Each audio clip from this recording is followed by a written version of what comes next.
In the past module, the module before this one, we talked about using elasticity for a whole bunch of different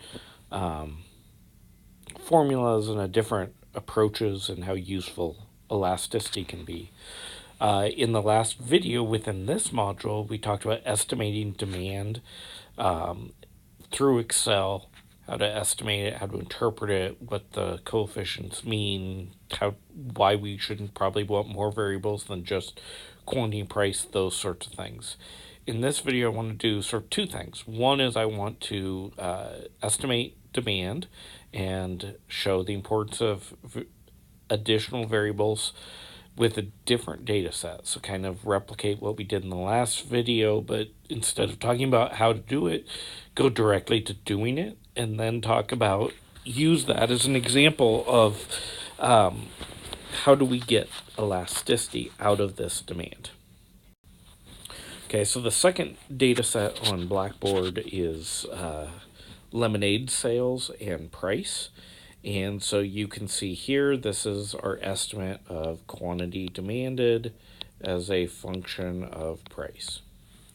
Okay, so our estimate here is quantity demanded equals 1706 point, let's call it 2 minus 1010.1 price. Okay, so we have a downward sloping demand curve.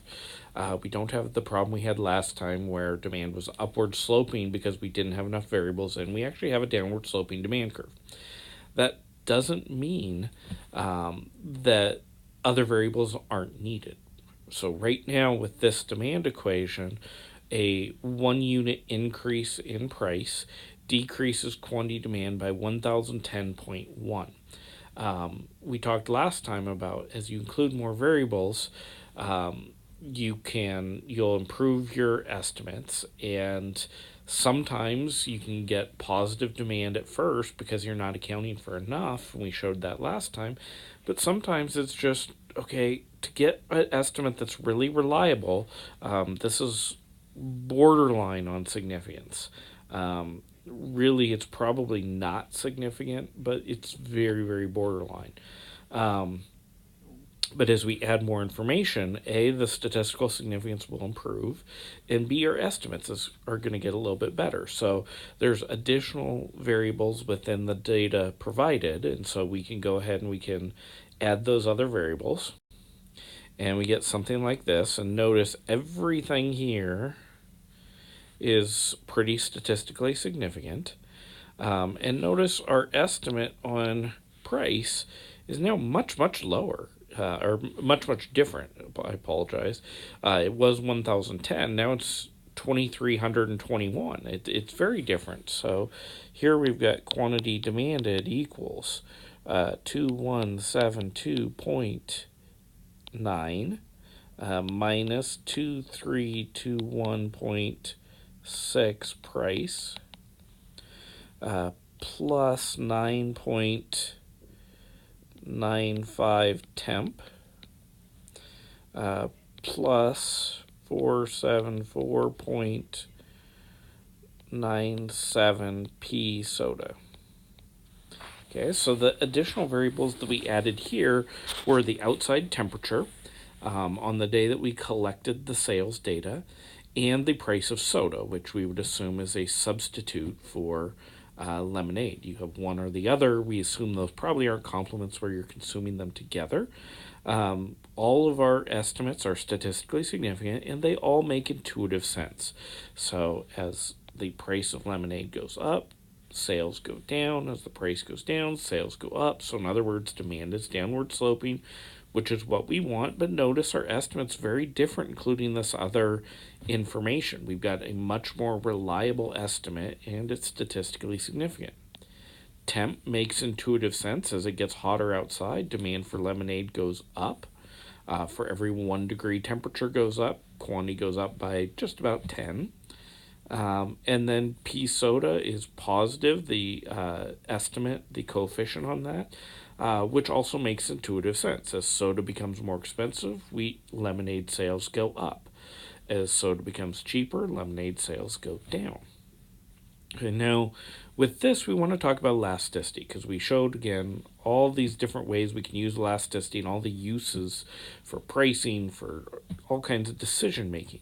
And when we introduced elasticity, we said that in general, elasticity is the change in quantity divided by the original quantity over the change in price divided by the original price.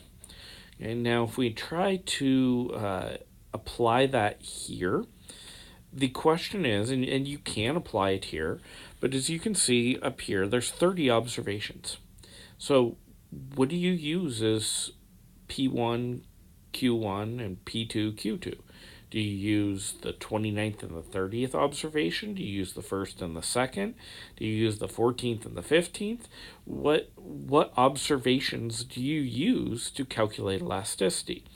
And isn't that problematic? Because if you're picking two observations to use, your elasticity is good for those two observations, but you've got 28 other observations, or if we use different data, hundreds, maybe thousands of observations, and you could get different elasticity for every different choice. And that's not something that we would want to rely on. Is just, it seems too arbitrary that we just pick and that's what we go with. Well, it turns out mathematically, and again, this isn't a math class, so you can Google, you can find this information if you really want to know why this works.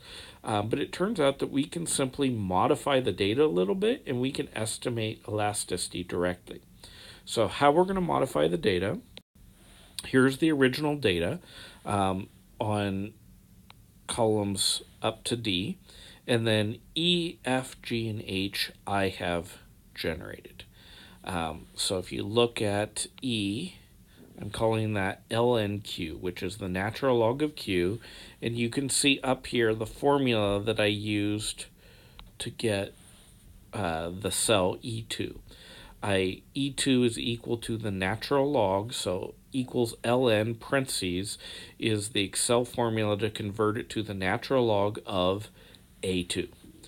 Now, what I'm going to do with this data is I'm going to run the same regression, but what I'm going to run is I'm going to run my y variable is going to be ln q is a function of ln p, ln temp,